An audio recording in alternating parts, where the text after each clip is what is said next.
देखा देखा लोगन, एगो बात बताओ तनी। जौन आदमी नु मर्द मेहरारू के बीच में आवेला आ झगड़ा लगावेला, उ आदमी सबसे महापापी इंसान होला।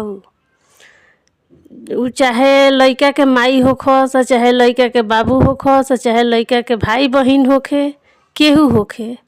जौन आदमी मर्द मेहरारू के बीच में आ जाई, उ आदमी सबसे घटिया इंसान हो, सबसे पापी इंसान हो। जौन आदमी अगर चाह दी नु, उ आदमी कहियो घर बसे ना दी, कहियो पतो हो के ना बसे दी लोग। उ जे उका तो एके गो कहे लोग जे बेटवा नु मेहरारू के गुलाम बन के बावे। उ इहे कह कह के अथी के लइका के उ अपना बेटा के दिमाग में इतना ना नफरत भर दी लोग, जब मर्द मेहरारू के बीच में झगड़ा हो कहीं के बा, चाहे उ केहू के होखे, केहुए के घर में आज के डेट में आम बात हो गइल पावे। ई गाँव में जास्ती करके गाँव में होता ही सब।